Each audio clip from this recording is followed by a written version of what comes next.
Bakunzi ba Bwakeye TV turashuhuje aho muherereye hose tuzi neza ko bamwe bari ku mirimo abandi batangiye kugana amariri ariko turizera ko n'abatatwumva uyu mwanya bazatwumva mu gihe kizaza tukaba rero tubifurije kuzagira imyumvire myiza. Iyo mvuze imyumvire si ukuvuga ngo muzareke kukijora, ni uburenganzira bwanyu kukijora. Imyumvire nshaka kuvuga no kugira ngo muzacyumve mumeze neza, ntawe ushikashikwa, mwumva mwicaye mutuje igihe cyose muzabikenera kucyumva. Nkaba rero uyu munsi natumiye mugenzi wanjye, umugabo mumenyereye mu biganiro dukunda gukora, ni Bwana Celestin Nsengiyumva, akaba atuye hakurya y'iwanjye hano, atuye muri leta ya New York. Nkaba ngira ngo abanza basuhuze mbere yuko mbabwira ibyo tugiye kuganiraho uyu mugoroba. Bwana Celestin, mwiriwe? Mwiriwe Senga, mwiriwe neza. Namwe bavandimwe muduteze amatwi. Nejejwe no kugaruka muri ibi biganiro bya Emmanuel Senga kugira ngo twungurane ibitekerezo kandi turebere hamwe aho uko ibintu bimeze muri ibi bihe turimo. Ndabashimiye. Urakoze cyane. Ndumva ntabwo dukeneye kuvuga ngo Nsengiyumva Celestin ninde, barakuzi mu biganiro byinshi umaze kugeza ku Banyarwanda mu makoraniro anyuranye, abantu benshi bamaze kumenyera. Ndumva rwose uwo mwanya turawihorera, ahubwo tuhise twinjira mu kiganiro. Uyu munsi rero nkaba nashatse ko tugaruka kuri iyafungurwa ry'umupaka hagati y'u Rwanda na Uganda, umupaka wa Gatuna cyane cyane, tukareba niba ibyateganyijwe, ibyakozwe, niba bitaratunguye abantu, ese byaba byaragutunguye. Icyo ni ikibazo tuza kugarukaho. Nyuma nitumara kubiganiraho turaza kureba ibigikorwa cyangwa se ibikorwa leta y'u Rwanda irimo muri kino gihe, ibikorwa byo kujya gutabara hirya hino. Twigeze kubiganira ariko ariyo hasubiwemo, umuntu aribaza ati ese bya bikorwa byo gutabara u Rwanda ukumva ruvura ahangaha, rugiye gutabara mu bihugu byavugaga igiportugali, rugiye gutabara mu bihugu byavugaga igifaransa, bugiye mu burengerazuba bwa Afurika, buramanutse muri Afurika yo hagati, bugiye mu mpera za Afurika y'Amajyepfo.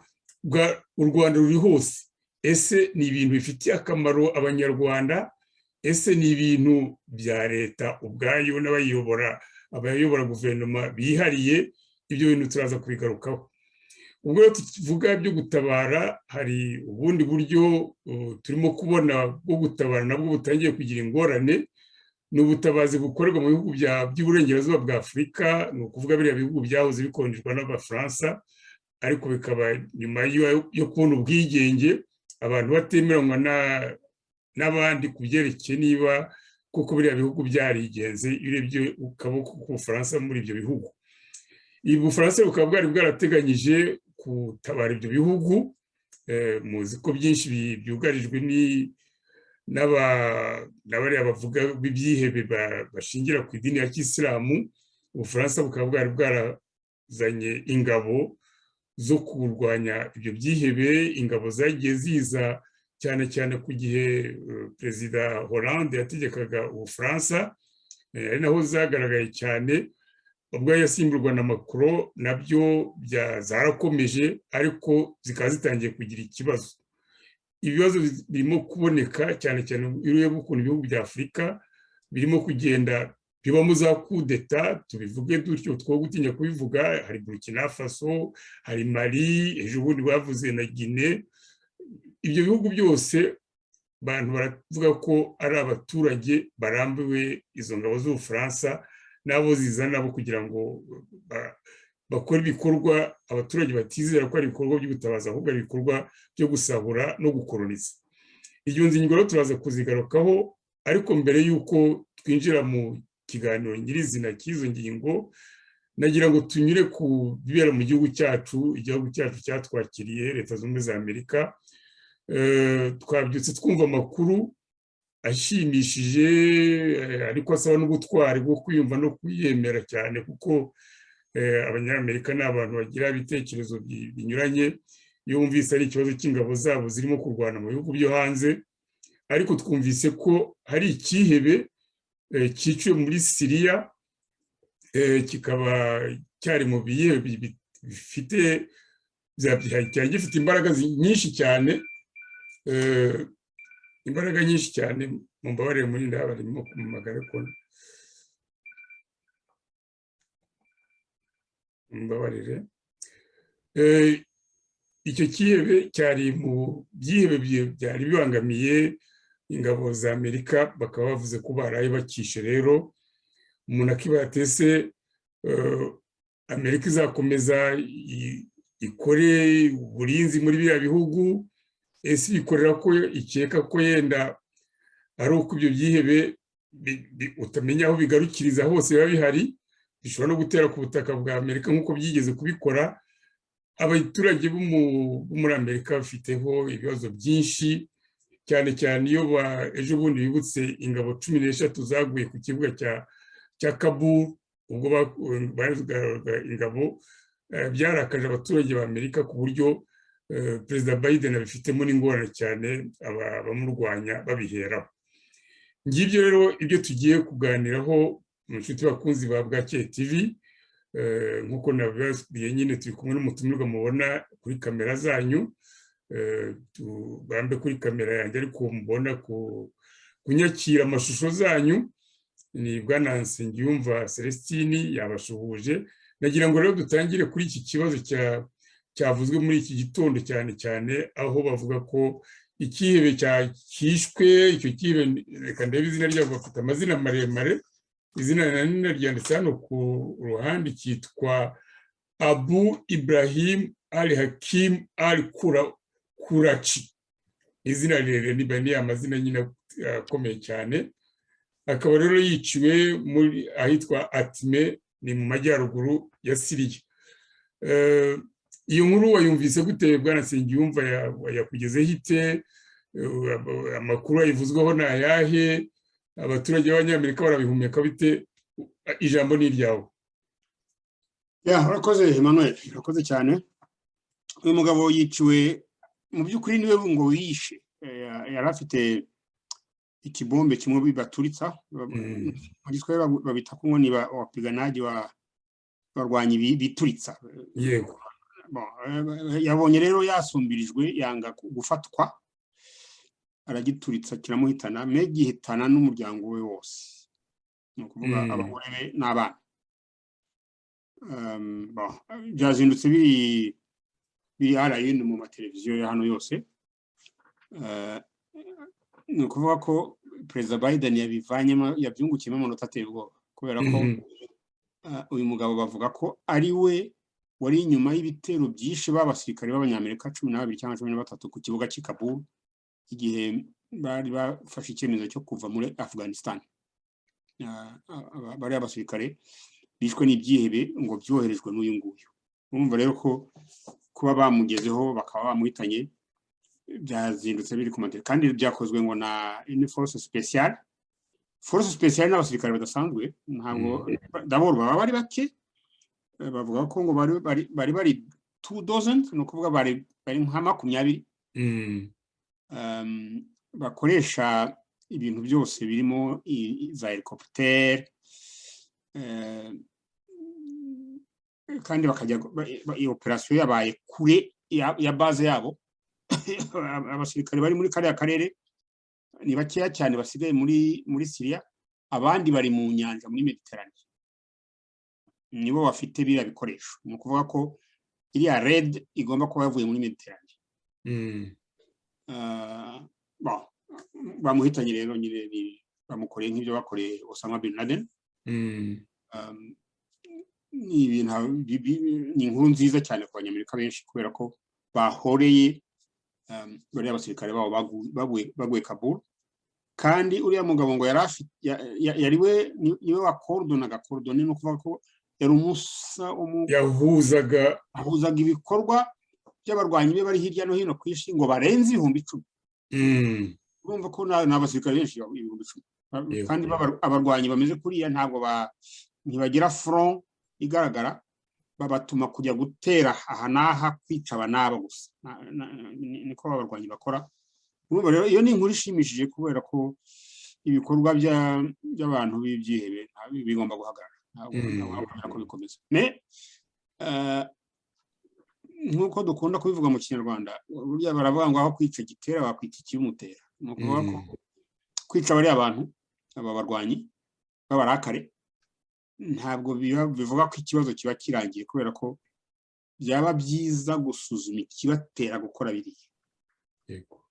Ikintu kibatera gukora biriya rero nta kindi ni ukuntu Amerika ifata biriya bihugu by'Abarabu, ukuntu Amerika yakundwakaje Israel cyane kubarusha,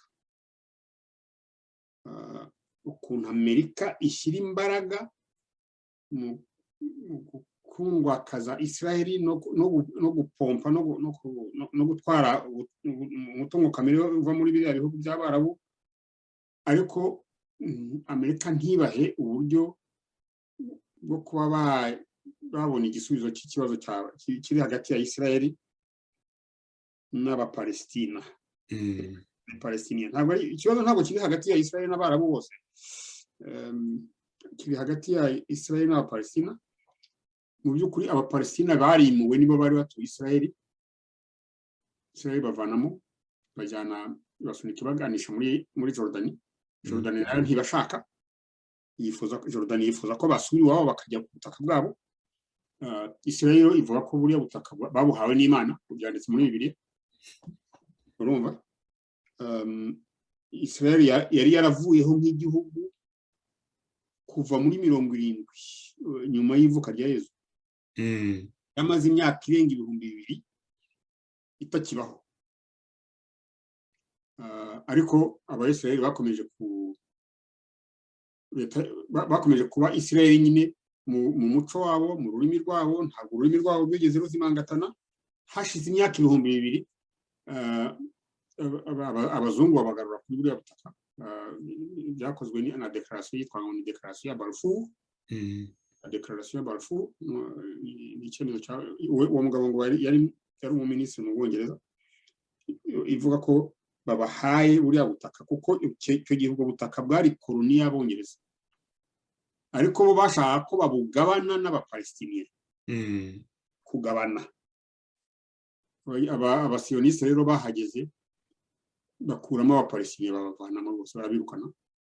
Ibyo kugabana biba bivuyeho. Ndetse uzi ko hari igihe bari barigeze kwaguka barafashe na Sinayi. peninsule du Sinai hariya muri Gaza burya yari territoire égyptien Djibouti rero irayitanga ivuga iti reka tuyihere Palestiniens bon mais ubu Israel ntabwo yemera kugabana ubutaka n'Abapalestiniens nta nubwo yemera ko habaho leta y'Abapalestiniens Abapalestiniens nabo bafite ikibazo cy'uko batemera ko Israel ibaho bumva babasunika bakabasubiza bavuye abo bavuga ko ari ukubasubiza mu nyanja ya Mediterane kuko arimo bavuye nabyo bindi byacu hari abantu bashaka gusubiza muri Abisiniya ikibazo gikomeye ariko rero nubwo gikomeye rwose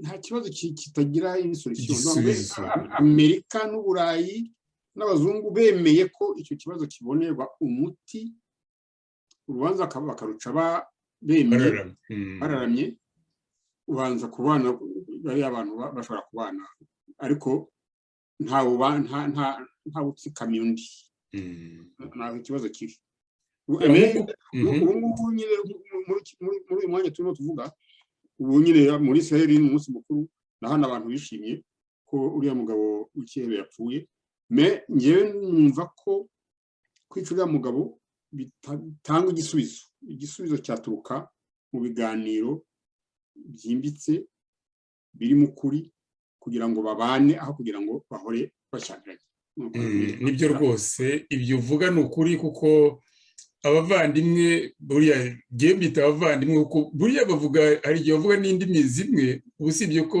abayahudi bagumanye nyine igiheburayo cyabo ariko birumvikana ko nk'umupalestiniya uri hariya iyo ashaka kujya gupagasa igiheburayo akagenda kivuga abajuifu nubwo banabo biyemera ariko hari igihe bavuga nabo kiriya kirimi cyabo cy'abapalestiniya kugira ngo baganire n'abavandimwe urebye ukuntu baturanye n'inkomoko yabo kugumya rero kubabibamo urwango ruhoraho nibyo bavuga bati yenda Amerika bigiramo uruhare kubera uko tuzi ko Abayisiraheli bafite ekonomi ya Amerika bafite influence politique ya Amerika cyane ibyo turabizi ariko igihe kigomba kuzagera ku buryo hari abantu bazatekereza bakabona ko guhora mu ntambara atari cyo cyazatunga amaherezo y'isi ngo irangire icura imiborogo nkaba nagira ngo tugaruke kuri iki gitero cyo kwica iki kiba Abu Ibrahim al-Hashimi Biden kubera ko ari we mugaba mukuru w'ingabo yakoresheje ubundi buryo bunyuranye n'ubundi buryo bwajyaga bukoreshwa uzi ko iyo wabonaga biriya byihebe hari igihe boherezaga za drone zikagenda zigasekura bikarangira ariko biravugwa ko byanditswe muri ibinyamakuru biravuga ko Biden yaba yashatse uburyo butakoresha drone hagakoreshwa yego izo force special ariko hakoreshejwe intambara yo ku butaka uratekereza ko Biden yabitewe n'iki bwana Celestine Nsengiyumva yabisobanuye president yabisobanuye yavuze ko nko koherezayo bashobora koherezayo meme za bombe bita cruise missiles cyangwa missile cruise ni ce sont des bombes zigenda zigira precision yo mu rwego ruhanitse bashobora no kohereza indege zikaharasa ariko Biden ngo yavuze ko kubikora batyo byatuma hapfa abantu benshi batagira aho bahuriye n'uriya mugabo yashatse rero ko hajyayo les forces spéciales zikagenda zikagera ku butaka zikinjira muri iriya nzu zifite mission yo kumufata bishobotse bitashoboka bakamurasa bamugezeho umugabo wabonye yasumbirijwe we arituritsa bya bibombe bagendana abari we wica toute sa famille bavuze ko bapfuye abantu 13 Biden wabonye byamubabaza cyane burya Biden ni umuntu w'umugatolika ababazwa na bene biriya bikorwa nka biriya ariko nyine kubera ko ari perezida wa Amerika nawe hari abantu bavuga ko Amerika nayo ishobora yabikora ibikorwa bya terror abantu batinya Amerika ntabwo batinya utari terrifié mais nuko byagenze ngo perezida yashaka ko hajyayo force spéciale bagafata uriya muntu cyangwa se kumufata binaniranye, ariko rero nyine bamugezeho umugabo arituritse, noneho aturikana n'abo bari kumwe bose. Ibi byagaragaye, ibyo uvuga ni ukuri, byagaragaye no ku ijambo perezida Joe Biden yagejeje ku banyamerika nyuma ya biriya bitera bivuga ku buryo ofisiyeri. Wabonye ko yabirangije, akomeza indi gahunda ngo yari afite New York, ku buryo nta n'ikibazo yakiriye cy'abanyamakuru, binyuranye n'ukuntu Trump muri cya gitero cyahitanye Abubakar al-Baghdadi we yabitinzeho, ahubwo agashaka ko babimwogezamo cyane. Wabonye ko rwose attitude z'aba perezida zinyuranye, umwe yakoze inshingano yo kubwira abanyamerika, hasi gakomeza gahunda ze, byamuba ari ukubera ko kabaro yagize, ari ukubera ko Biden yenda bazabisobanura abanyamakuru batinze, ariko icyo nabonye ni uko yari atandukanye na Donald Trump, yishimira urupfu rwa Ibrahim uyu nguyu bambe Abubakar al-Baghdadi. uyu ni ngo al-Qurashi. Uyu al-Qurashi ni wa buri muntu afite al-Qurashi ni wa Biden, Osama bin Laden ni wa Obama, hanyuma Abubakar al-Baghdadi ni wa Trump. Buri muntu afite umwihariko we.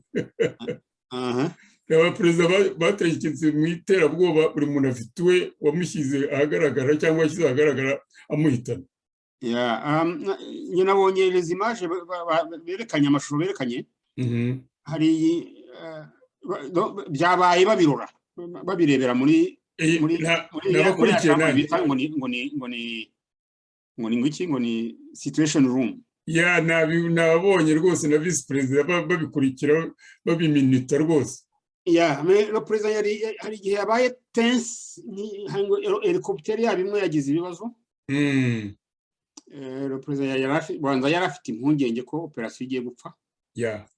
Me bari abagabo babihanduza cumu baba force speciale, operasiyo bayikomeje, bayikora neza, yatunganye, barangije baranagenda, nta n'umwe wakomeretse, nta n'umwe wabo wapfuye. Urumva c'est une opération iteye ubwoba rwose, en territoire en profondeur, donc ahantu kure cyane muri territoire ennemi.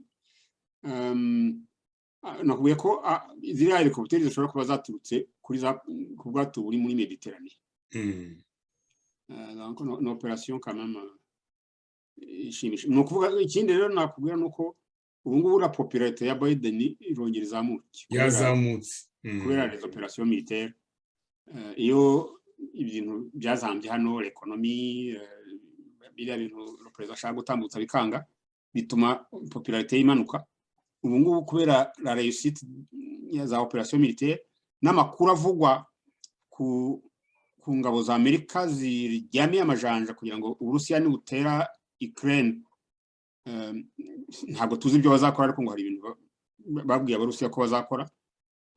Popularité ya perezida urabona isa n'izamuka.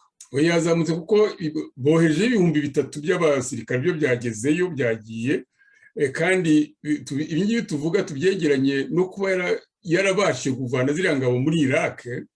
Ubwabyo byari igikorwa abantu bakunze kugenda bagira, ariko byabazaga abaturage b'Abanyamerika bamwe bakabura uko babivuga, ariko byabaye igikorwa umuntu yahagazemo rwose. Perezida Biden nabyo popularité ku rwego rwa gisirikare rwose iragenda izamuka, afata ibyemezo. Ibi byatangaje n'Abanyaburayi, bitumye mbyibuka. Abanyaburayi ayiyamamaza bavuga ngo uriya musaza ngo utitira se ngo buriya ngo azayobora Amerika gute. Noneho batangiye bumvise ibyemezo afata. Ndibuka ko hari amaradiyo n'amateleviziyo yamaze igihe agaruka ku ijambo yumvisha abaturage babo ko ahubwo uriya mu perezida uko bamukeka ariko ameze. Kandi birumvikana Biden ni umuntu utagiye muri politiki, ejo bundi asa nk'uwayivukiyemo. Biden akiri umusore yajyaga ava muri Delaware amanuka aza hano mu New York kuba umusenatori. Imbere yaho yajyaga amanuka n'abaturage. Biden amaze igihe kinini muri politiki cyane. Bavuga ko ngo atorerwa kuba perezida yari amaze imyaka 47 ari muri politiki. Voilà, donc ntabwo ari umuntu winjiyemo ejo bundi. Nicyo kikwemeza ko n'ibyemezo afata ashyiramo ubushishozi bukomeye, kandi agafata ibyemezo ferme, nicyo kintu mukundira. Urakoze rero, kereka niba hari ikindi wongeraho tunayivuze, reka iyi paji yo mu rugo rwacu tuyihindure kuko turavuga igihugu cyacu. Hari abajya bavuga bo mu Rwanda bansetsa ngo ariko ngo aho ngaho muba muri ngo mukeka ko muri abaturage baho, nibaza ahubwo se icyo umuturage w'umunyamerika afite Celestine adafite ni ikihe? Icyo uburenganzira bwose, ahubwo yibeshya akajya n'umufata mu kindi gihugu, Celestine baza kumushaka kuko afite social security hano, bamuzi nk'umuturage wabo. Senga ngewe njya kuzino, hari abaminisitiri bajyaga b'i Kigali bajyaga bansanga Addis Abeba, hari wigeze gusaba passport, ndayisaba muri 2003 na n'ubu ndacyayitegereje. Passport y'u Rwanda. Yego. Hano muri Amerika ndi mfite passport Amerika, ushobora kujya nshatse. Urumva rero abavuga ibyo ngibyo baravuga ibyo batazi. Iyange barayinyambuye, bamfatiye Gatuna, bamfungiye ibyumba, bahise bayitwara ngo bazi ko ntazajya mu ndege, ariko impapuro za Amerika nari mfite zonyine zanyuje ku ndege, zanyuruje indege Entebbe, usibye ko bashatse kumfatira Addis Abeba, ariko naho byaranahanyuze. Iyo banafata ni hahandi abanyamerika bari kugira bari kubanyaka, kuko nibo bari banamfunguje muri ibyo bihe, bari bamfungiye ibyumba. Ibyo cyari agaciyemo, reka tubyihorere. Bajya bamenya ko iyo umuturage w'umunyamerika ufite uburenganzira busesuye, yenda ubutajya bwo kwiyamaza kuba perezida kuko tutavukiye, ariko abana bacu bavukira bashobora kwiyamaza kuba perezida. Ikindi nakongeraho Senga, nuko nk'iriya operasiyo bakoze yo kwica uyu mugabo w'ikihebe, babikoze kubera abaturage babo uyu mugabo yishe. Nukuvuga ko ntabwo ari byiza gukinisha abaturage b'Amerika ibyo bintu. Ngira ngo abari bakwiye kubyumva bakabyitaho, kuko Amerika iragukurikirana kandi ishobora no kugenera igihano cyo guhora. Iragukurikirana kandi Amerika kuri iyi si nta hantu wayihungira. Ibyo ndumva tubyemeranyijweho rwose. Reka twinjire mu kiganiro cy'iwacu mu Rwanda ha kabiri. Iwacu ha kabiri rero, abanyarwanda bamaze iminsi bababeshya ikinyoma cya semuhanuka cy'uko ngo bazafungura umupaka wa Gatuna. Abaturage bose buriya kuva ku muturage w'i Kigali yenda waryaga agahunga kavuye muri Uganda, aho kuzajya no hepfo muri Shiri, ibikorwa bavuye muri Uganda byerekeye ibiribwa bibageraho, bigabanura ibiciro, bishyira ku isoko ibyo bari barabuze, ku buryo usanga Uganda nta kwirengagiza, nta gushaka kwikuza. Uganda yari ifatiye runini u Rwanda mu byerekeye gutunga abaturage b'Abanyarwanda. Gufungura kubabwira ko bazafungura umupaka wa Gatuna cyari ikintu abantu bose bari bategereje, ndetse bakora ikosa babivugana mbere, ku buryo abantu baraye biteguye. Hari abantu baraga Kigali bavuga ati ejo tuzazindukira ku mupaka twambuka tujya muri Uganda. Siko byagenze rero. Ndagira ngo baze, ngira ngo bakurikiye amagambo yagiye avugwa, ari mukuru arinda uriya umuvugizi wa guverinoma wungirije, ari abanyamakuru bamwe bahina amagambo nabo bagahindukiza mikoro zabo bakazivugisha icyo zitagomba kuvuga, bakavuga ko rwose ngo hari ibindi bitegurwa. Nagira ngo yenda ntakutije amagambo, utubwire uko kiriya gikorwa kibonye, wagisesengute, cyabaye se mu bintu wari biteze bumvaga bizaba kuriya, ese abanyarwanda bategeze kuzageza igihe ki? Harimo ibibazo byinshi. Nagira ngo ugire icyo bivuga bwana Celestin.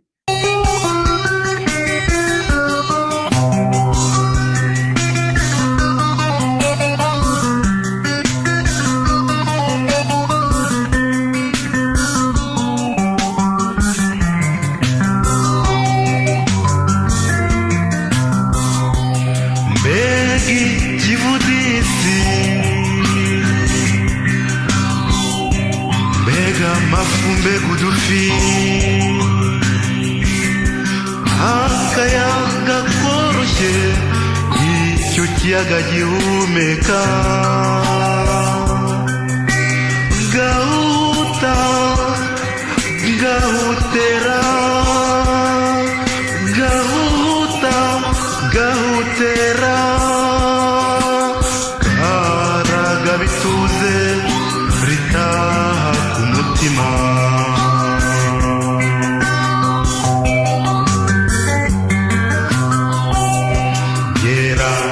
Gatwaro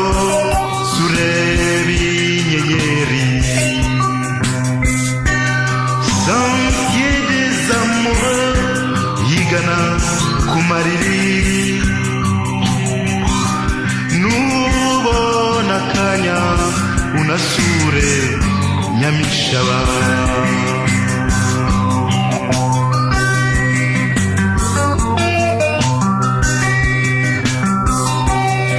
guest house inzu y'abashyitsi ifite umutuzo ifite urugwiro icumbi ryayo rihebuje umucyo ifunguro ryayo riranyura pe imeze nk'ururabo ku nkombe z'ikiyaga n'agasaro keza kabereye u Rwanda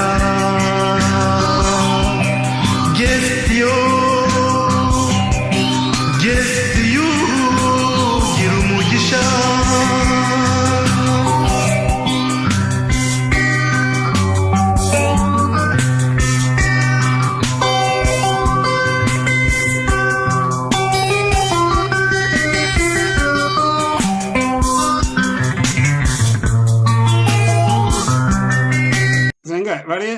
biriya bintu byo gufungura umupaka hari abantu benshi byashimishije bibaza ngo umupaka urafunguye koko ariko rero ibyagaragaye nuko leta y'u Rwanda yakoze ibintu bita demi mesure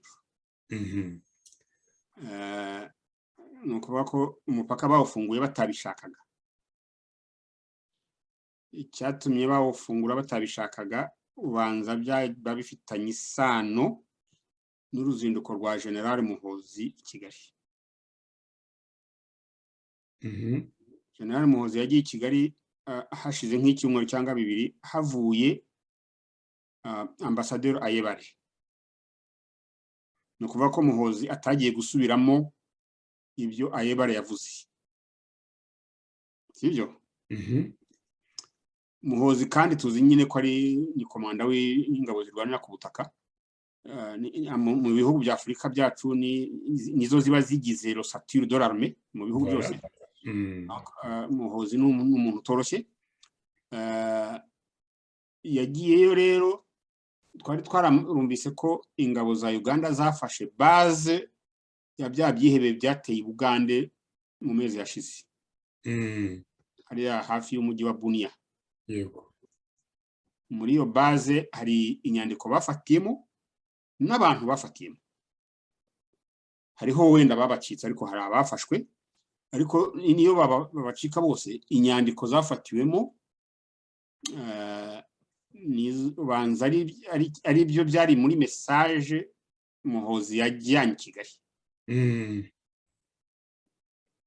Nakwibutsa ko iyo umuntu abantu muri diplomasi burya hari envoyé spécial baba bamuhaye ibyo ajya kuvuga ntabwo yajya kuganira ku bintu byose. Nicyo gituma bamwita spécial. Iyo ari communication zisanzwe hagati ya za leta ibyo nakazi ka ambassadeur. Iyo bohereje un envoyé spécial nkuko Muhoozi yagiye hari un sujet précis abagiye kuvuga ubutumwa bwihariye abagiye gutanga. No kuvuga rero ko kubigaragara Muhoozi nta kuntu yaba ataravuganye na Perezida Kagame ibyazira nyandiko bafatiye muri Nord Kivu n'abari abantu bafatiyeyo n'ibyiriya kamyo bafashe yari itwaye za uniforme za UPDF. Byagaragaye ko banza iyo kamyo yari yaroherejwe n'u Rwanda. Hari abavuze ko ngo bashaka gukoresha izo za uniforme kugira ngo bazambike bari abarwanyi bazambika aba ADF bazambika n'abandi muri bitwa ba M23. Tuzi neza ko M23 itabaho idafite ntabwo yabaho nta Kigali iriho. Ziriya uniforme zari zo gushaka gukora ibikorwa by'urugomo Kongo ngo byitirirwe Uganda. Yego. Ibyo bintu uzi ko no mu ntambara yo mu Rwanda byarabaye kuko bari abantu aba bategetsi bacu bari ku butegetsi ngo bari bafite za uniforme za FAR bari dans une des chambres yo muri Meridian banza zarize gufatwa nkuko bari bafite na uniforme z'interahamwe bajyaga bazisohokana rimwe na rimwe hariya kuri CND bakajya gukora ibikorwa by'interahamwe bazigana. Exactly, ni ukuvuga rero ko abayobozi bacu bafite ubunararibonye mu gukoresha bene iriya myenda bagira ngo biyoberanye bakora ibikorwa by'urugomo ariko bagira ngo bizitirirwe nk'ubungiye nkakora ibintu nkabikwitirira wese urumva. Ibyo gufungura umupaka rero ngenda keka ko bifitanye isano n'ururiya ruzinduko rwa Muhoozi. Hanyuma ndumva umuntu yanabyegeranya n'uruzinduko Perezida Kagame yagiriye uyu munsi Nairobi. Perezida Kagame yakoze urugendo rw'umunsi umwe Nairobi, yanatashye yasuye i Kigali. Ni ukuvuga ko nawe yari afite ubutumwa bwihuta. Ntabwo ari uko yari akumbuye Kenyatta. Wenda urukumbuzi ashobora kuba rufite ubu rwanashize, ariko ntabwo yajyanywe n'urukumbuzi, yajyanywe na ruriya ruzinduko rwa Muhoozi. Yego. Rwa Muhoozi i Kigali. Uzi ko mbere ya iriya operasiyo ya UPDF muri Congo, le Président Museveni yohereje des envoyés spéciaux un peu partout muri bya bihugu byo mu karere byose, no muri Kenya no muri Tanzania. Agomba kuba yarababwiraga nyine ku byerekeye imyitwarire idahwitse du voisin du sud. None le voisin du sud yafatiwe mu cyuho i Congo. Ikindi kandi en plus yo gufatirwa mu cyuho, biragaragara neza ko iriya operation ya UPDF i Congo isa niyarangije gukora encerclement ku Rwanda.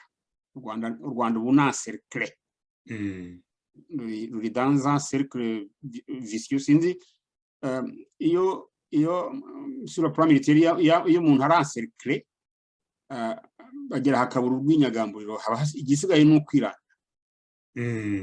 kubera ko l'encerclement en fait ni un état de siège. Ntushobora gusohoka, ntushobora kwinjira. Iyo bashatse barakureka ukarya ibyo ufite byashira ukamanika amaboko. Donc biriya bintu rero ni diplomasi yo mu rwego rwo hejuru. Nkeka ko nka ruriya rugendo rwa Perezida Nairobi rwari urwo gusaba Kenyatta ngo muhendahende, Kenyatta muhendahendere Museveni kugira ngo ye kumugira nabi, ye kumuterera kumuniga. Mais ikindi nakwibutsa ni uko gufunga iriya mipaka y'u Rwanda, uzi ko babaraga za miliyoni z'amadolari za commerce entre Uganda et le Rwanda, banza batarigeze bavuga igihombo cya Kenya. Kuko Kenya niyo ifite l'économie exportatrice muri kariya karere, kandi la principale route d'exportation yayo ni corridor nord, iriya corridor le Président Kagame yafunze. Ubwo nabyo wenda ashobora kuba yabivuze, ariko ukuntu umupaka yawufunguye ngo hambutse amakamyo gusa, nta abantu ntabwo bambutse, abaji Bugande ntibambutse n'Abagande, ahubwo Abagande bari mu Rwanda nabo barashaka gusubira iwabo bataha. Urumva hari ahantu hari ikibazo gikomeye cyane. Sinza ukuntu solution ntabwo izaboneka itanzwe na Kagame, kubera ko afitanye amasinde akomeye cyane na maremare akomeye na Perezida Museveni, baraziranye n'izotanye. Perezida Kagame yifuza ko bamaneko be bajya babasha kujagajaga Uganda, kandi ni question de survie. Nta kuntu batabyifuza, nta kuntu batabishaka, kubera ko sinzi yabo barasomye cya gitabo cyangwa umukobwa w'umwongereza witwa Michaela Wrong. Hari aho Patrick Karegeya yamusobanuriye ko les opérations extérieures z'u Rwanda, donc ni ukuvuga mu bihugu i Bugande, muri Kenya n'ahandi hose, ko ari une question de survie kubera ko u Rwanda rudafite profondeur stratégique. Ko u Rwanda ruruzi nk'uko nanjye nduzi, umuntu ashobora kuva Kagitumba karari cyangwa rwose cyangwa umuntu ashobora kuva Rusumo akagera no ku Gisenyi Butarira, sibyo? Nta profondeur stratégique u Rwanda rufite, ni ukuvuga ko nta kundi babigenza, bagomba kugira des opérations extérieures. Ikibi ni uko izo opérations bazikora bagafatwa, hanyuma bagakora n'ibikorwa byo kwica abantu, donc bibateranye n'ibyo bihugu, aho kugira iyo amakuru yafite burya hari ukuntu bayakoresha, aho kugira ngo umenye aho Sengari uheza abantu bo kujya kumwica, wabwira abategetsi baho ngaho b'icyo gihugu kavuga uti dore ibyo twafatanye Senga, yego, ese ko mwamubuza mushobora Senga kugira ngo bakamujyana mu nkiko cyangwa bakamusaba kureba ikindi gihugu ajyamo, aho kugira ngo bavushe amaraso. Urumva? Donc par exemple abantu baguye Nairobi cyangwa no muri Uganda, iyo bajyana ayo makuru bakayaha abategetsi ba Kenya cyangwa tuvuge nka abategetsi ba Kenya, bakavuga bati dore ibintu Sendashonga arimo gukora, noneho bakamusaba dole rwanye, bagasaba ko Kenya yabwira Sendashonga ko akwiye kuva aho hantu, aho kugira ngo bajye kumwicira Nairobi. Ntabwo ari igikorwa cyemewe. Ariko ni ukuvuga ko twaba twemeye verisiyo yatanzwe ko Sendashonga yari afite umugambi wo kuvanaho leta. Ibyo ndatekereza urimo kuvuga ku buryo ubyemera, cyangwa se yenda ni uravuga uti aho kugira ngo we gutyo biba byarabaye gutya, ariko verisiyo baduhaye ko Sendashonga yari agiye kuvanaho leta ya Kagame. Ibyo si ese turabyemera? Hari ibintu tubifiteho ubumenyi? Ngiye hari amakuru mfite. Yego, ibyo bavuze ntabwo ari byo. Ntabwo ari byo. Ibiri byo nuko Sendashonga yenda kujya gutanga ubuhamya Arusha. Voilà. Ni icyo bamujije. Naho ibyo kuvuga ngo azakuraho, no umuntu akuraho leta ari umwe. Ntabwo bishoboka. Urabona Senga, kugira ngo leta ya Perezida Habyarimana iveho, habaye ngombwa ko habaho intambara y'imyaka 4, ikazamo ibihugu by'ibihangange, hanyuma ikazamo na genocide, icyo bita genocide. Yego, ibyo bintu ntabwo bishoboka. Donc Sendashonga baramubeshye. Bigaragara ntabwo umuntu umwe niba afite groupe muri icyo gihe kingana kuriya, ntabwo ari kuvanaho leta n'ibishoboka. Ikindi rero nuko Sendashonga banza atarazi no kurasa. Ibyo yarazi, ariko yabimenya gute Sendashonga ko Sendashonga n'umudemokrate kuva yiga no muri secondaire? Giye muzi n'umwana mutoya ari umuntu uyobora ibintu byerekeye nka za forumu z'abanyeshuri, ari umuntu organiza abanyeshuri kugira ngo bakonteste ku buryo bwa demokarasi. Ageze iruhande n'ibyo yakoze, niho yabonye na madamu we rwose amwiyumvamo, abona ari umuntu organiza abanyeshuri. Avuyemo, uzi ko yavuyemo atarangije kubera ko za maneko zari zitangiye kumwirukankaho, akomeza gutyo. N'umudemokrate we kuva kera, ntabwo ari si wa muntu w'imbunda rwose. Urumva rero baramubeshyeye. Cyakora Sendashonga yari afite amakuru, bavuze ko ngo yari amakuru extrêmement compromettant. Ega birumvikana. None Sendashonga d'abord ni umuntu kugira ngo ajye mu nkotanyi yabaye nk'uexija ko bagomba gukora demokratikuma. Baramunegosiye, byafashe igihe kinini.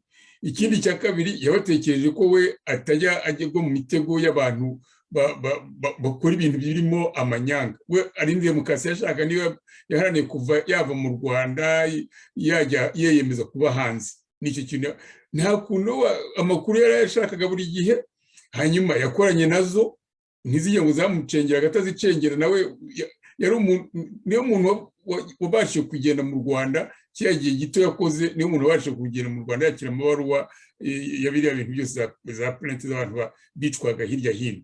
Yari afite amakuru ahagije, abo bantu bose babicaga yaraza babishe, uburyo babishe byose yabonaga gihamya, yari abifite. Yarangiza agakora ariya amabaruwa yandikiraga vice president, ariko nta gisubizo yigeze abona. Ibyo rero nibyo bita amabanga yabo. Amabanga yabo ni buri gihe iyo umenya amakuru y'ubwicanyi bwabo uba wageze ku mabanga barakwica. Wenda ikindi nacyo kitageze hanze kuri biriya bya Sendashonga ni uko za leta z'Ubwongereza cyangwa memu n'iyi ngiyi hano, niyo itaba ari leta menye nka les agences zayo, la CIA, Pentagon, ko babonaga ko Sendashonga amabanga ye nayashyira hanze ko ça allait fragiliser gouvernement ya Kigali. Yego. Ku buryo rero amaze kwicwa abo bazungu ntabwo inon parove petit doigt. Ya birumvikana, ahubwo si no gufragiliza leta ya Kigali gusa. Hari wibuke ko n'umuperezida w'umudemokrate wari uhikiye mu ntambara na jenoside yari afite iryo jambo iyo riza kumugerekwaho bakavuga ko uzi amategeko mpuzamahanga icyo avuga. Iyo bavuga ko yagize uruhare muri iriya jenoside, abanyamerika bambaye jenoside.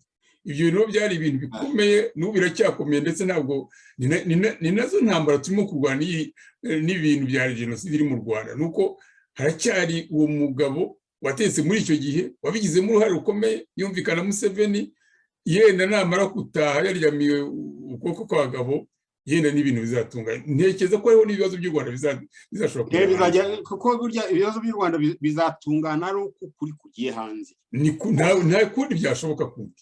Ni ukuri kose. Hari abo bizabangamira kubera ko hari abantu bigira batakatifu kandi ari birura. Yewe. Hari abantu bavuga ngo bahagaritse genocide aribo bayitangije. Yewe. Ibyo bintu byose n'ibinamara kujya hanze abanyarwanda bazongera bahoberane. Niko bizagenda. Ega biri no mu kuza gahoro gahoro. Iyo ureba abaritangiye kumva, kuko iyo urebye umurava leta ya Kigali mu gushyira mu bintu byo kugira ngo hari hashize igihe isa nkaho yataye vitesse yayo kugira ngo iteranye abanyarwanda igenda igabanuka kubera iza forumu zavutse hanze zihuza abantu. None yongeye abyukije, natangajwe n'abantu uzakurikire kuri za YouTube ubu ngubu uzaya kubonaho abantu batari bamenyere kuvuga ku byerekeye kurwanya abo hanze, bahagurutse barimo ba Potre, abo ngabo barimo bande, abantu benshi ubona ko hari ikintu cyakozwe muri no minsi na leta ya Kigali kugira ngo ibintu bivugwa n'abantu bo hanze bidafungura amaso abantu bari imbere. Bafitiye ubwoba rero. Ni ikibazo gikomeye. Ubwo twari tugiye hirya, nabo twarangiza kino kibazo cy'umupaka kuko byagera byinjiranamo. Reka tugaruke gatoya ku kibazo cy'umupaka. Umupaka rero mu by'ukuri ntiwafunguwe. Baravuga bati iyo ufungurwa abantu baba bagenda, naho kuvuga ngo warafunguwe mu magambo no mu makomunike cyangwa se mu nyandiko bazatanzwe, ntabwo bihagije igihe cyose umuturage w'umunyarwanda atari yambuka ngo ajye muri Uganda agure kawunga ze, agure isabune nziza, agure amavuta meza, n'umugande yongera aze gusura abanyarwanda naho yasize igaraje rye areba ukuntu aho rihagaze. Ibyo bintu ntabwo umupaka wari wafungurwa. Hakaba nabonamo imbogamizi zo mu rwego rwa politiki zishingiye ku bwoba bw'iriya leta, bavuga ko bibeshya agafungura uriya mupaka, abantu bafungiranwe muri iyi covid bakareba ukuntu bacuzwe gufunda buhoro bashobora kujya gutya bose bagasohokera icyarimwe, cyangwa se bakagenda basohoka ariko uko basohotse hakajya hagaruka bake cyane ku bagiye basohoka. Izo mpungenge waba uzibona Bwana Nsengiyumva? Izo mpungenge ziraboneka. Ni nacyo gituma nyine bafite ubwoba, kubera ko bariya bafite za serivisi z'abamaneko babo. Bazi ko baramutse bafunga imipaka hari benshi basohoka bakazagaruka nk'uko nabo bagarutse. Cyane cyane ko leta ya Uganda icyizere bari bafitanye cyarayoyotse, cyarashize.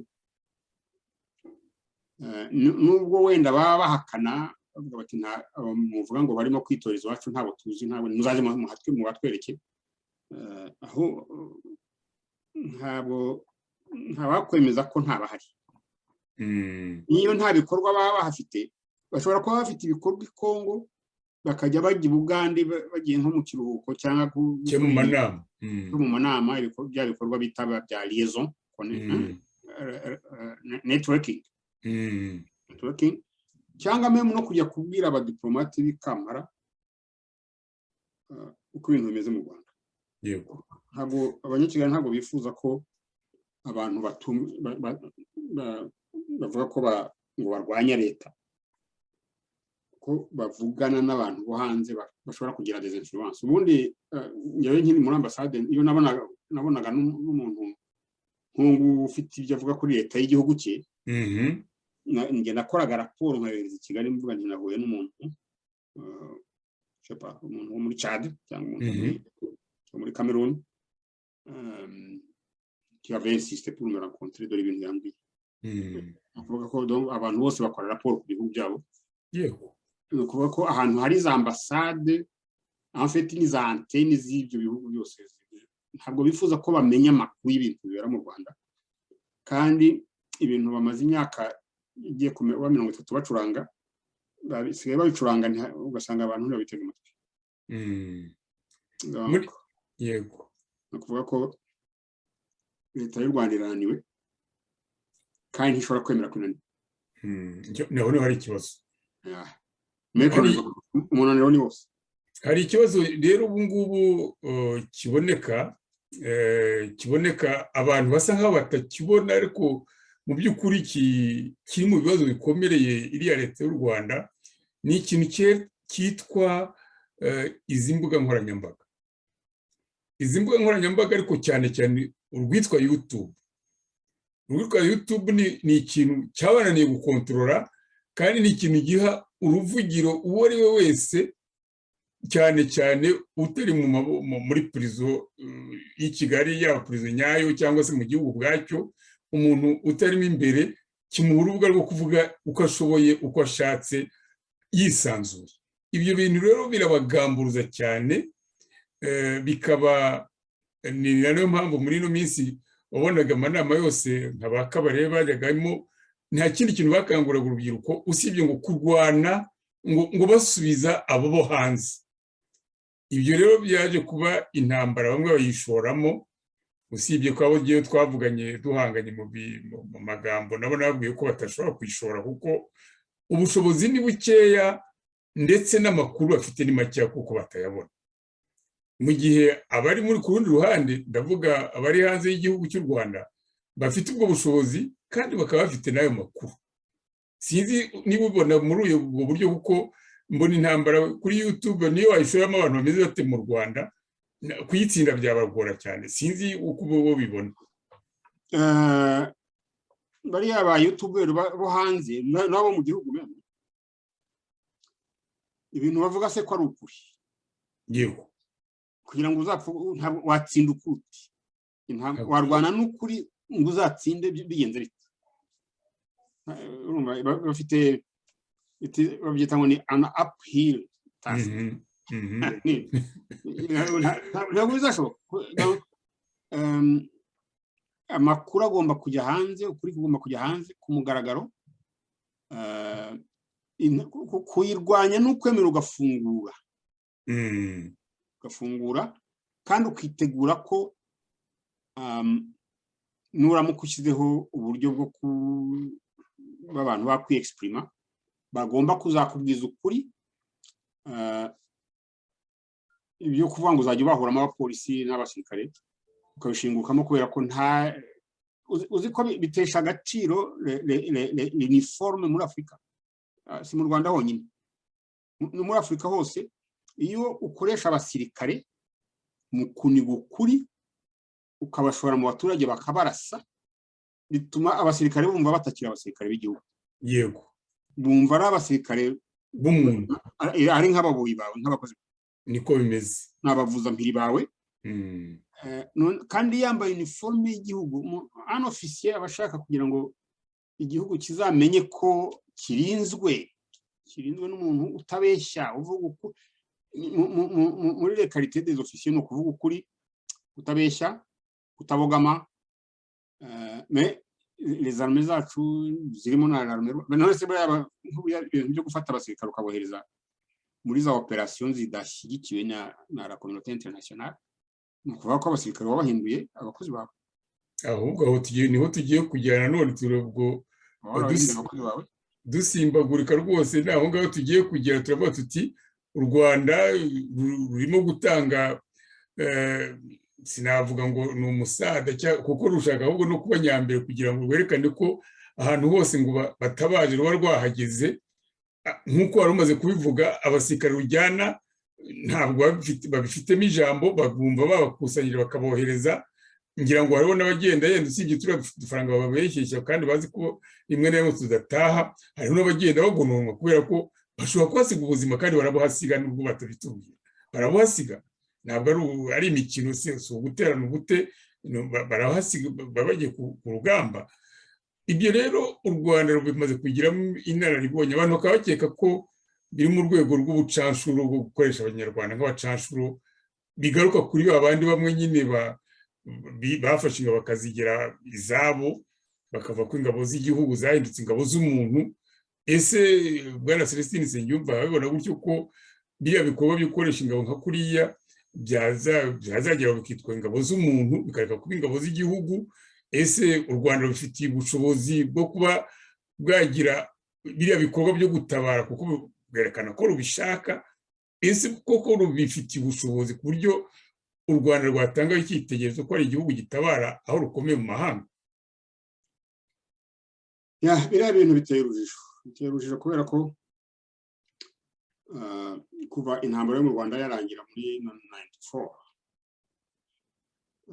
u Rwanda rwahise rutangira kuba un grand contributeur de troupes muri za opérations za Nations Unies opérations zo kuzana amahoro aho bibera urujijo naho ujya gutanga amahoro utagira iwawe sibyo yego ukuntu ingabo z'u Rwanda zagiye muri Darfur ubundi abantu batanga les troupes muri za opérations de Nations Unies iyo bashyizemo abasirikare benshi bashyiramo un bataillon u Rwanda rwohereje muri Darfur une brigade ni ukuvuga nka bataillon eshatu tekereza okay ruvuye muri jenoside urumva ni ibintu bitumvikana uzi ko hari n'abantu bashatse kuzamura icyo kibazo bavuga bati aba bantu hari ibyaha baregwa none mubazanye hano muri Darfur na Amerika yabacecekesha urumva kubera ko Amerika yari ikeneye ko ingabo z'u Rwanda ziba hariya hari n'usoroma zigakora ako kazi ko kubungabunga amahoro burya ingabo ntabwo ari byo zikora gusa harimo no gushaka amakuru no guhagararira inyungu z'amatsi ibihugu yego ingabo z'u Rwanda ubu muri Central Africa no muri Mozambique zihagarariye inyungu z'amatsi ibihugu ivyo bintu ce n'est pas très galant ku ngabo z'ibihugu byo muri Afrika kujya guhagararira aho guhagararira inyungu z'abanyafrika ugahagararira inyungu z'amatsi ibihugu donc hari dufashe nko muri Mozambique bari abarwanyi bagiye ingabo z'u Rwanda zagiye kurwanya nabo sonde Mozambique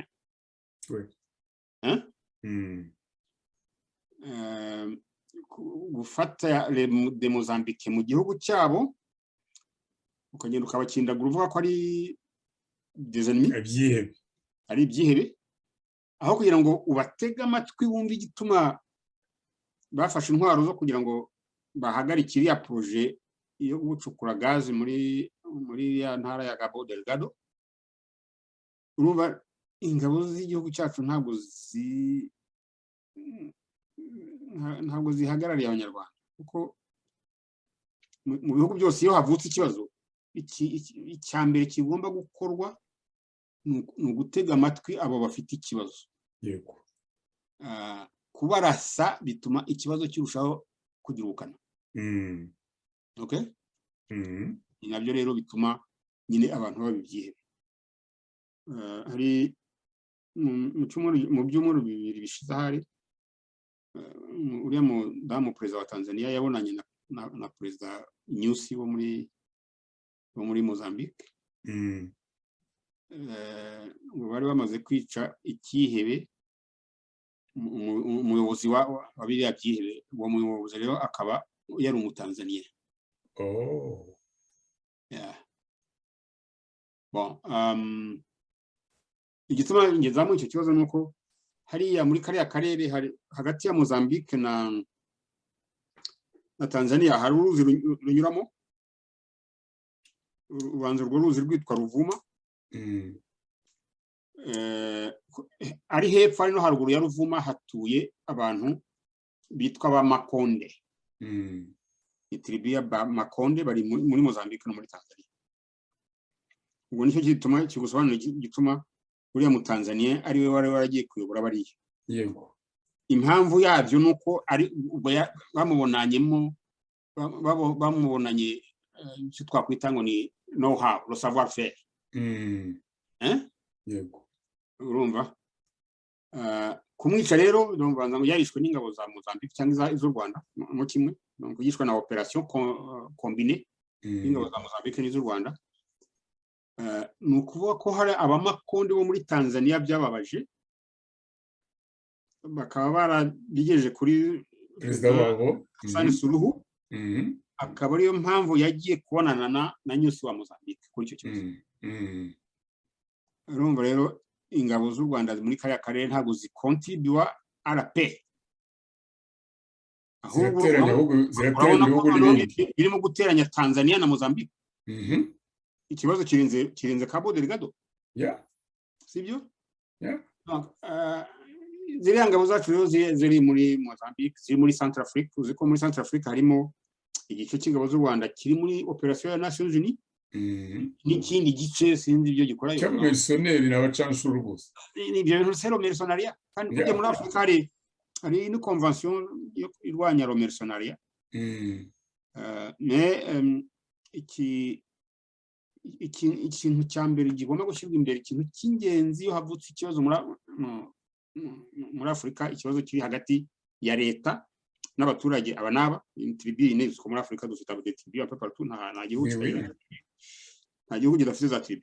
Icyo gihe ifu kubatega amatwi aho kugira ngo ujyaneyo les forces spéciales zo kurandura no kwicana. Ingabo z'igihugu cyacu rero ntabwo zirimo gukora ibintu abanyarwanda bifuza ko byakorwa, ntabwo zibahagarariye.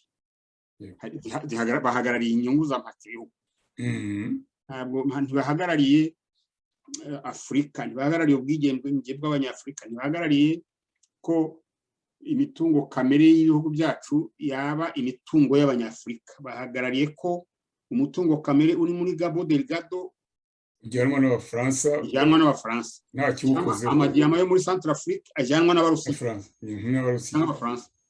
Urumva sinzi buriya mu ngabo z'igihugu cyacu harimo abasirikare ibyo bintu ibi turimo tuvuga babizi, banabyumva. Hari igihe bashobora kuvuga bati ibyo bintu ntabwo ari byo. Nicyo nakubwira kuri urakoze, kuko bitujyanye no muri icyo gice nyine twavuze ko tuvuga, kuko uvuze komeje kuri Repubulika ya Centrafrica. Tuzi neza ko yakonejwe n'Abafaransa, tuzi uko Abafaransa babaha ubwigenge, tuzi uko bashyizeho bagiye aho bazakudira kujya no kuri ba Jean Bedel Bokassa no kugera noneho bigiye ku musivile. Ariko buri gihe Repubulika Centrafricaine yaranzwe no kudahamya ubutegetsi, ari nabyo bisobanuriza intambara tubonayo u Rwanda rwagiye nanone guhosha iruhande rw'Abarusiya. Rukaba Abafaransa batarabibonye neza kubera ko u Rwanda rwaje rukorana n'Abarusiya. Ibyo yenda ruzabihakana, ariko ikiri kuri tere ni uko Abarusiya bari ahangaha bigisha Abasantrafrika, baranabafasha, babaha abasirikare, babaha n'intwaro, n'u Rwanda rukaba rukorana, bakora birumvikana. Noneho ukareba iriya Sahel, Ubufaransa bwavuga ko rurimo kuzanamo umutekano, burwanya ibyihebe ibihugu bihuriyemo. Turavuga za Niger, turavuga za Mali, turavuga za Chad. Ibyo bihugu byose, za Burkina Faso, ibyo bihugu byose turabona ko bifite uyu munsi umuyaga wo kwivumba.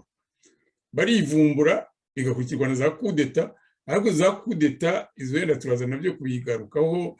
Za kudeta ari igihe nazo zendera kuri ubwo myivumbagatanya y'abaturage, kuko abaturage bamaze kurambirwa ikintu kigaragara bakajya hanze bakagisakuza bati ntabwo twishimiye ubukoloni bw'Abafaransa bwa kabiri, ntitwishimiye izo ngabo zanyu ntacyo zitumariye, kuva mwagera aha ngaha ubwo imidugararo iragenda yiyongera, abantu barapfa kurushaho. Abarusiya iyo baje nibura hari ubona ko hari babarwanya bakigisha n'abasirikare bacu bakamenya kubarwanya. Ibyo bintu byose biragwa kuri Perezida Macron. Perezida Macron n'ibihugu bafatanyije bya Union Européenne, uzi ko ejo bundi ingabo z'Abasuwede nazo bazirukanye muri Mali shishi itabona. Birukanye les Danois plutôt ya Denmark, ya mbabarire murakoze, birukanye les Danois. Ibyo ngibyo byose ikaba bikurikiye byarateye ko Mali igira gutya igahambiriza ambasaderi w'Ubufaransa mu gihugu cyayo nyine cya Mali. Iyo bigeze kuri urwo rwego byo gucana umubano ku rwego rwa za ambasade, kwirukana ambasaderi, ibintu biba byageze kure. Ni nko kwahukana mu rugo k'umugore n'umugabo biba byarangiye, nta kiba kitakozwe. Umuntu akaba rero yakwibaza ati ese iyo ureba mu bunararibonye bwawe usanga urubyiruko rwo muri Afurika, abaturage bo muri Afurika bazageraho bagatsinda ibitekerezo bya bamatsibihugu bahagarariwe n'Abafaransa. Buriya ni bamatsibihugu benshi, ariko Abafaransa nibo tubona cyane cyane. Ese ugushaka kwabo ko kwigenga badakangishwa ndagutegeka ndaguha ibi ngibi, niwanga ndagushyiraho umuyobozi nshaka, ibyo bintu batekereza ko abaturage bazabigeraho, Bwana Celestin? Bizagorana kubera ko ibihugu byacu ntabwo byigenga byose. Byose senga byose nta na kimwe kigenga. Nyamara ariko abayobozi bacu barahindukira bakavuga ko ibihugu byacu byigenga ko ari souverain. Cyarya souverain ni iki mu Rwanda? Afite ubusugire busesuye ibintu nk'ibyo. Mais c'est faux. C'est faux kubera ko n'abadafite une influence directe ya l'ancien colonisateur, donc abatari abo colonisateur adakandagiye gwa kanu bakandagiwe na IMF na Banque Mondiale. Okay? Hariya rero muri bihugu byo muri Afrique de l'Ouest hari ibintu biya bihugu byinshi ni Abayisilamu. Igihe cya President François Hollande wo mu Bufaransa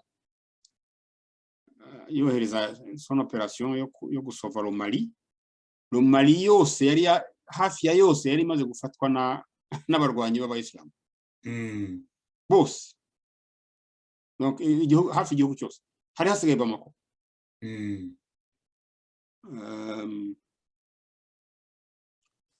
Ni ukuvuga ko abarwanyi b'Abayisilamu bisanga muri biriya bihugu.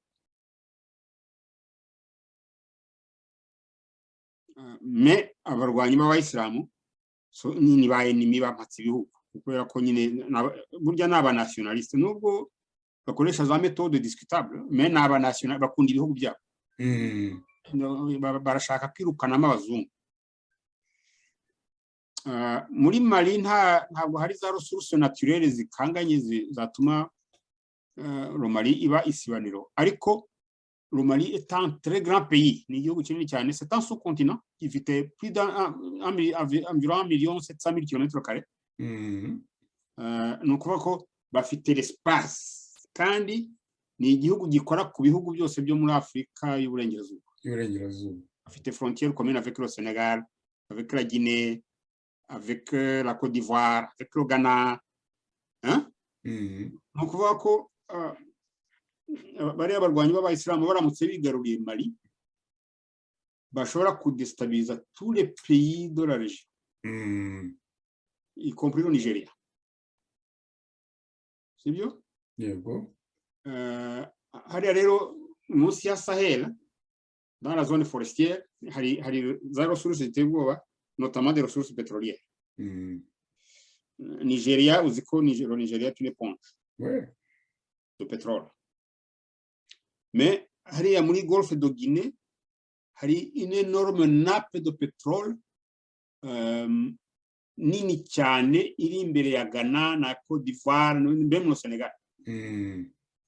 Donc nukuvuga ko hari ressources naturelles abanyafrika batazi uko abanyafrika bibaza ko muri ya nyanja harimo amafi gusa. Mais munsi y'amazi hari za ressources ziteye ubwoba. Abazungu bakaba bazi uko zingana la quantité. Okay? Ariko abanyafrika ntabwo tuzi iyo umunyafrika yabonye ifi bihagije. Ariko zigiye kuvuga ko abenjeniyeri bacu bajya kwiga bo nabo batagaruka ariko se bagaruka gutera nayo ikibazo cy'abaswa hari nabo iyo bazi ko mu bihugu byabo hari ubutegetsi butashobora kubatuma bisanzura ntibagaruka koko ubundi bakagombye kugaruka bakaba reba ibyo bintu by'ubukungu bihishe bene wabo badashobora kubona kubera ubuswa bo bafite n'abaperezida bahindutse abagaragu bamatse ibihugu ibyo byagombye kurebwa n'abantu b'abenjeniyeri baba bohejwe kujya kwiga hanze. Ikibazo rero ntibagaruka abenjeniyeri barabibona bagera mu bihugu byabo bakabivuga ariko bagasanga nka perezida yarariye ibifaranga by'abazungu. Yego bakamwirukanka bakamufunga uwo bivuze bakamufunga bakamuza epfo na ruguru. Iyo afunzwe abagize Imana habaho iyo bamwishe. Ndibuka hari nka enjeniyeri w'umunyekongo wigeze kubwira leta ko za lengo de cuivre ziva muri region ya Lubumbashi. Lubumbashi hari une usine qui fait fondre le métal. Noneho bakexporta les lingots. Urumva bari bageze ku ntambwe nibura. Oui, le Katanga était un pays industrialisé. Mais umuhungu yarabivuze avuga ko muri za lengo haba harimo un grand pourcentage de cobalt. Cobalt qui est un métal très cher. Ikaba exporté bavuga ko ari cuivre. Kuri lengo de cuivre. Noneho byagera Anvers bakabitandukanya bakabirofonda kugira ngo batandukanye le cobalt na cuivre. Bakagira cobalt bataguze. Yeah. Uwo muhungu yari agent de cadre muri Kamina. Agent de cadre nyina n'abakozi bo hejuru. Beba musanze ngo yiyahuriye muri sa salle de bain. Ese noyé dans sa salle de bain. Ubanza we yarase gato kugira ngo yizirika amashuka muri prison ye. Voilà. Urumva les ingénieurs baza ibyo byose babizi. Azi ibyo hari ibyo bindi bakubwira ngo some things are better left unsaid. Yeah, was. Ibyo byose baba babizi. Ahantu hari ibihato ahantu hari ibihindizo hafunze c'est dans les cercles dirigeants y'ibihugu byacu. Yeah. Abayobozi bacu abenshi ni abakozi bamatse ibihugu iyo yivumbuye bamukuraho. Bariya abahungu bariya abasirikare bo muri Afrique de l'Ouest nkuriya musirikare wo muri Mali sinzi uko nazabigita kubera ko we arivana mu kiziriko cya les occidentaux akishyira mu cy'abarusi. Urumva ntahavuye ntagiye. Nk'uwo muri Guinée uwo muri Guinée ntabwo arerekana sekure uwo muri Guinée tuzi ko n'abashobora kuza mu mukozi w'amatsi ibihugu kubera ko yize mu Bufaransa yahoze ari muri Légion étrangère. Afite n'umugore w'umuzungu dayo. Uwo muri Mali muri Guinée cyangwa muri Mali?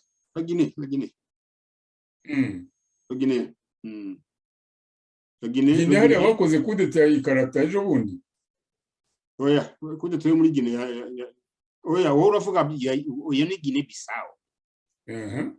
Yarase ni ya Guinée Bissau. Iyo muri Guinée yarakunze Guinée Équatoriale. Non, Guinée Conakry.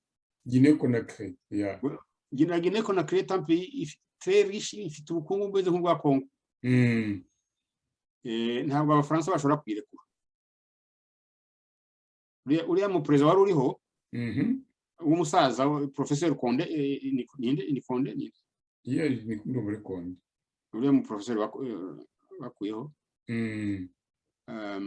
yaratangiye kugira des velléités zo gushaka kuba nationaliste nawe shaka gukurikira ibya Sékou-Touré ibya France ntabwo bamutorera donc nicyo cyatumye uriya musirikare wa Légion étrangère ni l'organisation y'Abafaransa birumvikana bon uriya rero ntabwo bihwanye n'ibyo muri Mali kandi ibyo muri Mali ntibihwanye n'ibyo muri Burkina Faso muri Burkina Faso CEDEAO yanze kubashyira mu bihano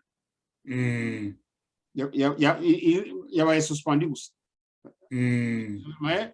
n'ibihano bafatiye Mali cyangwa bafatiye Guinée banze kubishyiraho ariko se ababifata bo bameze bate ahubwo ikibazo Afurika yose je sinzi niba tubona ko hari igihe niba ari urubyiruko ruzabikora kuko uko ibintu bimeze ibihugu byadukolonije n'abandi basutereta urabona twebwe ngo u Rwanda rwabonye ubwigenge ruva ku Babirigi ariko rwikubita amaboko y'Abafaransa ubu noneho mu maboko y'Abongereza n'Abanyamerika abo bose ni abakoloniza abayobozi bacu bizagenda gute kugira ngo babarekure noneho abantu batekereze ko ibihugu bishobora kwigenga ntabwo bashobora kubarekura bizagenda gute se ko hari ikibazo turakora iki none uwivumbuye wese bamukuraho kubera ko bafite ububasha bwo kumukuraho reba nka perezida wacu bamukuraho bakamuha imari kandi ntabwo ntibafata uwo babonye bafata umuntu uzahora baramye avuga ati aho mwankuye Kagame yarabivuze nuko naze gukoresha ijambo yakoresheje kandi waryikoreshereje bafata ngo le plus idiot non pas nécessairement le plus idiot mais le plus nécessiteux mais oui mais en fait dans l'idiotie washyamo byose ushobora no kubona n'umugome n'iki byose mu by'ukuri idiot isi bivuga umuntu udakora ibintu navuga by'imfura tubifate buryo udakora ikintu cy'imfura ushobora gukora toutes les tâches wamuhaye voilà urabona abantu bacu bajya kwiga hanze baragenda bakiga bakaminuza bakamenya bakabaha za diplome zisinye zibahesha icyubahiro cyane ariko iyo bageze mu bihugu byacu baragenda bagahura n'ubukene bamara guhura n'ubukene akifuza uwamukiza yego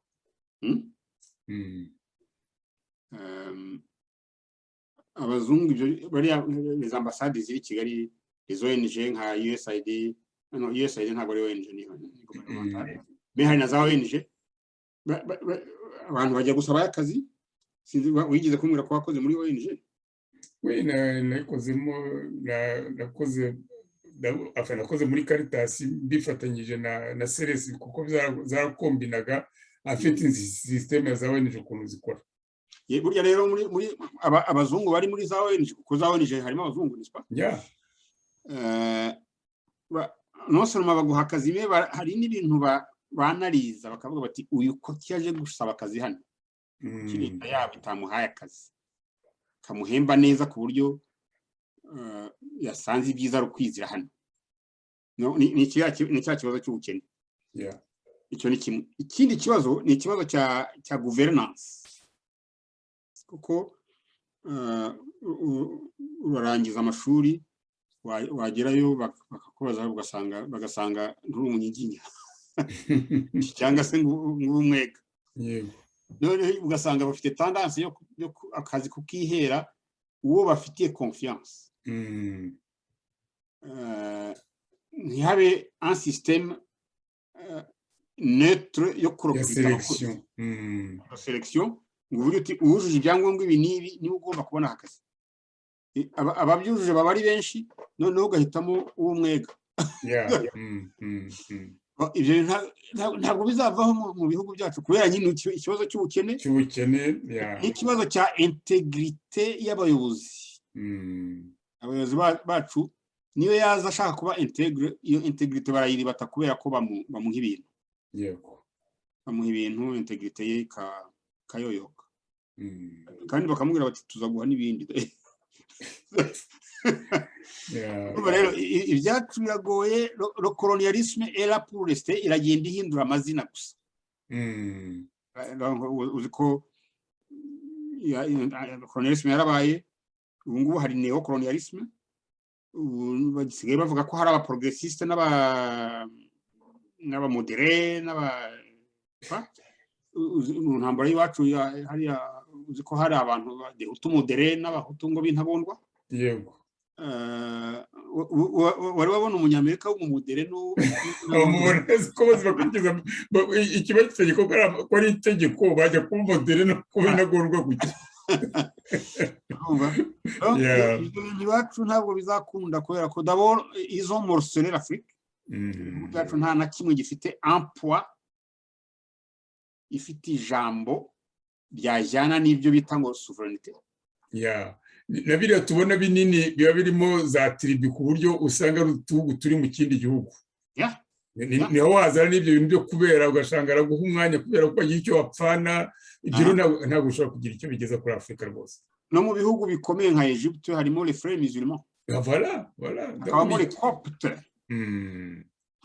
hakabamo n'abaswahili basanzwe n'abayisilamu basanzwe même dans les grands pays hari le morcellement de l'Afrique est là pour rester amakiriro ya Afurika yaba nka Union Africaine yemeye ko abaperezida bacu iyo bagiye mu nama babwizanye ukuri ntibishoboka rero bagenda birata babeshya bavuga uhatswe kurusha ubundi bakabona ari ugomba kubayobora uhatswe kurusha abandi rwose umutungo Addis Ababa nabayeho nari nsaziyeyo ambassade de France ambassade de Grande-Bretagne ambassade d'Italie bafite domaine de 15 hectares mu mujyi tekereza 15 hectares urumva ibya latifundia iyo habaye inama de l'Union Africaine bambasaderi babo bagomba kujya gutanga raporo muri izo ambasade kandi kujya gutanga raporo nta kundi bahamagaza reception voilà ambasaderi akagiye muri reception kandi ambasaderi yatagiye muri reception baramubaza ati ko twagutumiye ntuzi batangira no gusaba ko bagukuraho basaba mu gihugu cyawe utumira ngo aze kutubwira ntazi akirobera urumva donc notre ibintu byacu biragoye Afurika yose ntabwo ari mu Rwanda honyine Afurika yose ibintu byo kwibeshya ngo turi independant ni ikinyoma cyambaye ubusa hari la dépendance dufite envers le colonisateur na le néocolonisateur igenda ihindura izina gusa naho ubundi la situation ni yayindi ni colonialisme igenda ihindura izina yo gusa nta kintu nibyo rwose rero dusoza tugana ku musozo ndibaza niba twarekeraho umuntu akahebera u Rwanda akavuga ati nuko bizahora Afurika ntishobora kuzava muri iyo dependance muri situation kuba colonize ese tubyihorere cyangwa se agira gikorwe nande bizamara igihe kingana iki aho rwose tugana ku musozo wagiye cyubivugaho niba ubona hari abantu bakwiye kwemera bakemera urwaje cyangwa se niba hari ibintu bigomba kugeragezwa kugira ngo abanyafurika nabo bagerageze kumvikana hanyuma yenda barwanirize hamwe abo bamatse ibihugu ntawabyihorera nous sommes des hommes responsables ntabwo twabyihorera il faut mais tout ce que nous pouvons faire aujourd'hui ni gukomeza kubivuga urumva no gusobanurira abazungu ko la coopération ariyo nziza aho kugira ngo habe une coopération verticale tugashaka une coopération horizontale de pays à pays kubera ko igihe kiragera hakaba abantu birevolta bivumbura nkabiya tureba byo hagati ya Mali n'Ubufaransa muri Mali buriya ikibazo gihari no kwivumbura kandi nta bubasha bafite bwo kuba bagira icyo guhindura ngo hazeho ordre nouveau nziza ibereye abene igihugu ibyiza rero nuko umuntu yasobanurira Abafaransa ko aho kugira ngo bakreye de l'amertume muri Mali cyangwa muri Côte d'Ivoire bakwemera ko haba des relations honnêtes, transparentes, noneho bakajya bavuga bati la Côte d'Ivoire a exporté autant de tonnes de cacao en France, havamo amafaranga aya nabi. Ikintu gishobora kudukiza Senga ni la transparence. Byashoboka bite se ko igihugu ibiriya bihugu bidukoloniza mu by'ukuri bibeshejweho nuko kuri manganya bituvomamo umutungo wacu binabeshya bitatubwira icyo byo bitwaye ariko bikinja muri ekonomi yabo, ibyo bintu nibyo bicayeho. Ekonomi ntabwo bigize bayivamo. Ekonomi zacu ni contrôlée par eux. Bizagenda none dushobora kuza transparent dushobora gute kandi ugukontrola ekonomi abakushaka kunyunyuza uko byagenda kose. Biratangaje kuba rira France CFA kumva ko ngo buriya Banque Nationale yo mu France niyo cyangwa Union Européenne, je sais plus pour le moment, ni itegeka ibikorwa bishobora gukorwa muri biriya bihugu bya Afrika bikoresha France CFA. Ntibashobora guteganya gukubaka nka gari ya moshi batabonye uruhushya rwa banke, sinzi niba ari Continental niba ari Dori Niyo. Non, la Banque de France, le Trésor français. Ibyo urumva kuri iyo niveau. Bon, mais reba par exemple burya iwacu le franc rwandais bari barahaye parité avec le dollar. Ndabyibuka. Nukuvuga ko le franc rwandais yagombaga guhinduka uko dollar igiye. Sibyo? Nta ruhare na rumwe dushobora kugira muri la fluctuation du dollar. Yes. Urumva? Donc iyo bigiye. Yego.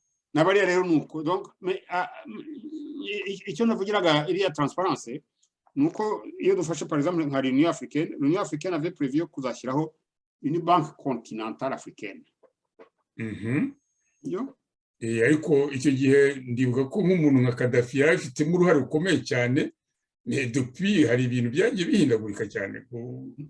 Abanyafurika baramutereranye ahubwo ntibashaka no kumva igitekerezo cye. No, baramutereranye, igitekerezo baracyumvaga ariko baramutereranye kuko impati ibihugu yabashyiragaho presiyo guti nakugira na Gaddafi. Yego. Twakugira na Gaddafi. No, mais baramutse bemeye kuba transparent, bakaba na solidaire. Quand vous prenez l'Organisation internationale du café, il va à Londres. L'Angleterre ne cultive pas le café. Du tout. N'est-ce pas?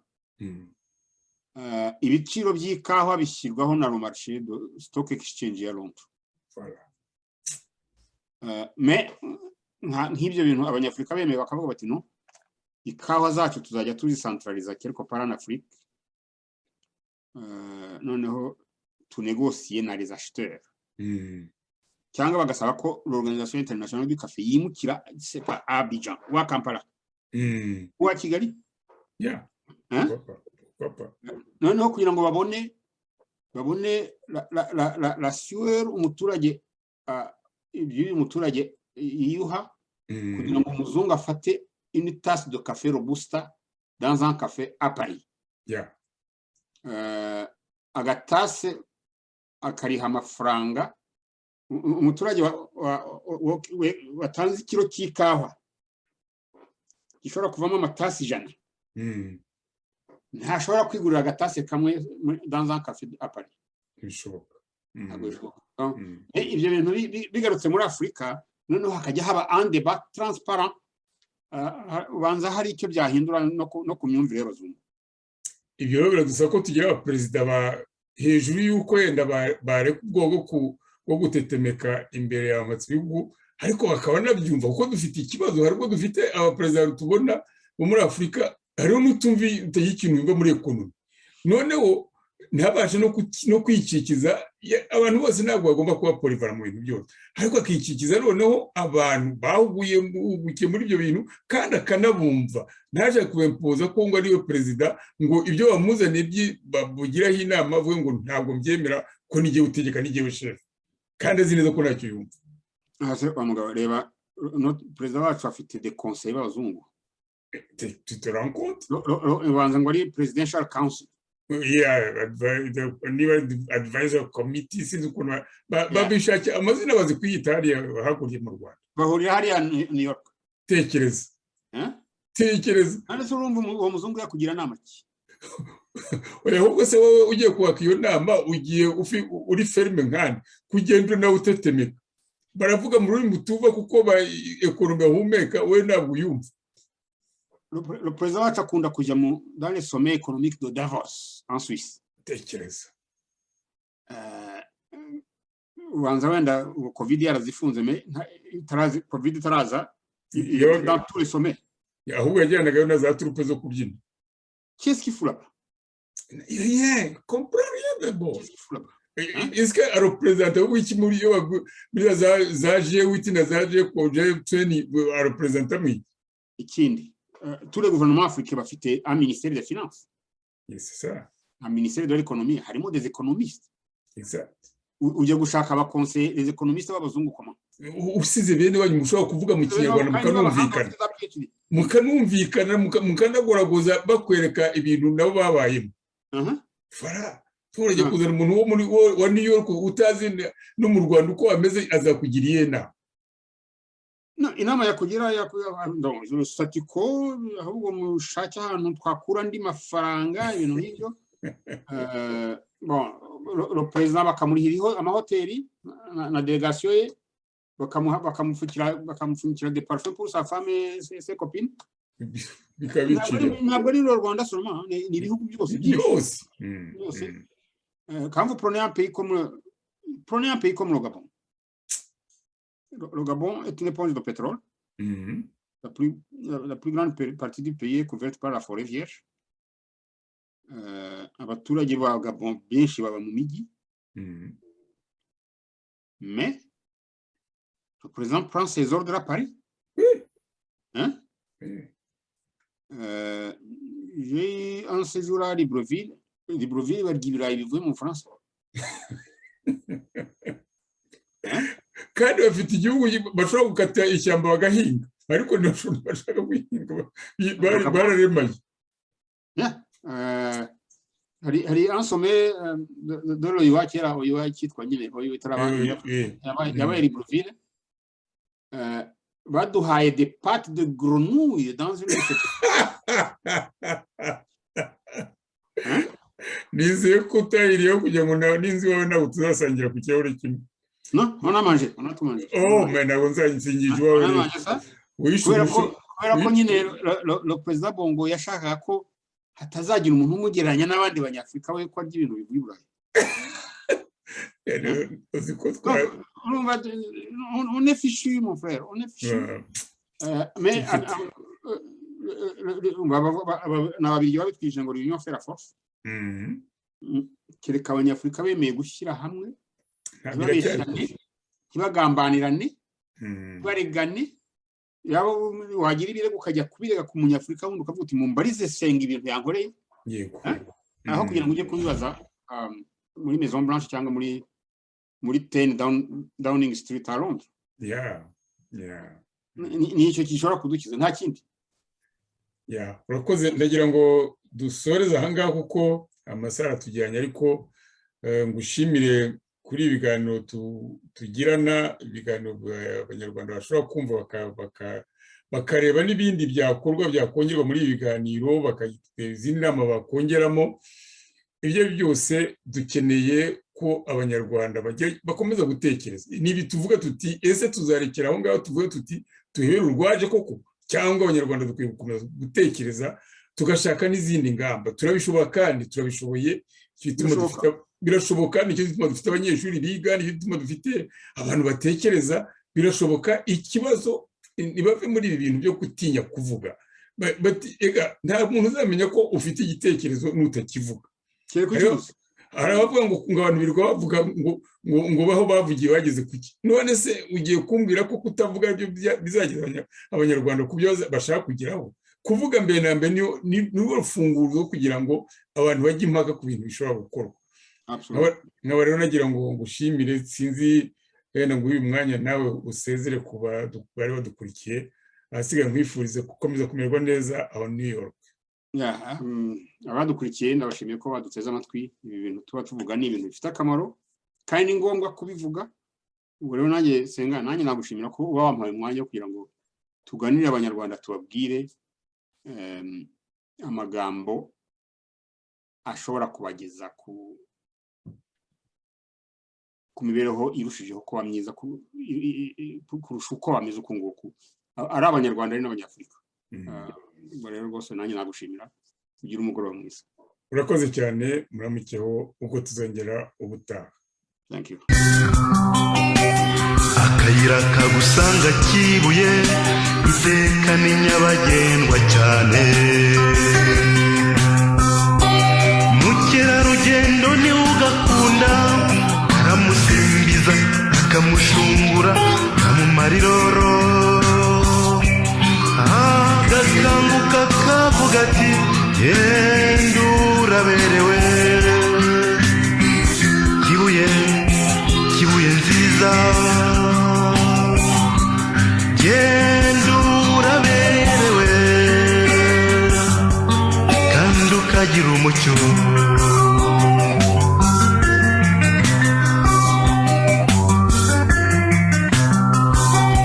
Kuri Kibera inka nashize impumu ndamenyereye, ndasaba icumbi rwose ndarara, n'ejo nzataha nseti irenge. Genda uraberewe,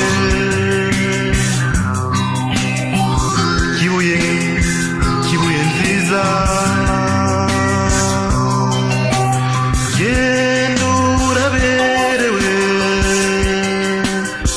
kandi ukagira umucyo, kandi ukagira umucyo, kandi ukagira umucyo, kandi ukagira umucyo.